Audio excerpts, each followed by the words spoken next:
હાલો આજ તો પતુને પરણાવીને વાંઢા ગેંગમાંથી રજા આપી દીધી છે। ये बड़ी अच्छी बात कही आप। સવારમાં જાગ કે મેં અને મારા ભાઈબંધ ઉપડ ગયા પતુ की जान લીમોડા લોયા થઈને આ ગયા ધાર પીપળા लगन पार्टी प्लॉट में रखा था એટલે लोकेशन गोतने में थोड़ा लोसा हो गया। भाई साहब कुछ ज्यादा नहीं हो गया? માંડ માંડ पार्टी प्लॉट મળે ને આવ્યો था गाड़ी असन करने का काम चालू था। वाह मैं बोला तारीफ कमी थी। तू मेरे से प्यार करती है या नहीं करती?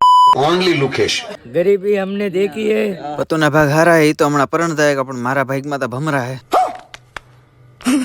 चांदलो करे એટલી વાર બાકી તો હવે લડી લેના है। पार्टी प्लॉट બધા વાડીઓ में रखा है तो जाने આવતા है ધોરિયા હોરા गजब बेइज्जती है। लगन कराय नहीं पण पतु આપણું માને નહીં તો ભલે હેરાન થતો। आज डीजे नहीं देशी ढोल लेके जान લઈને જવાનું। पतु को वनराज भाई ની बेजुड़ी में नाखीने उपड़ गया जान लઈને पહોંચાડી દીધા માંડવે નો गे भाभी की छापरा बार तो निकलना पड़ेगा नहीं तो समाज આપણને स्वीकारेगा नहीं। पतुड़ा को मांडवे મૂકીને આપણે આ ગયા ઝાપડને થાળી લઈ લઈને છૂટ્યા। હમણાં આમનું એસ્ટિમેટ તોડી નાખવાનું। ખાયા पिया और मैं खुद 500 रुपया આપીને 5000 નો ચાંદલો લખી નાખ્યો। ભાઈબંધ જેવા છે દુશ્મનની જરૂર જ ન ગાડી વાળાએ ઉતારે કેમ કે 4 સોંટા पतुड़ो भले पण तो हम निकलते हैं। मोटी मोटी हस्तियों मळीने इस टाइम तो इधर से खचकावने पार्टी प्लॉट में विदाय लेके घर भेगा थे फॉलो करवाना।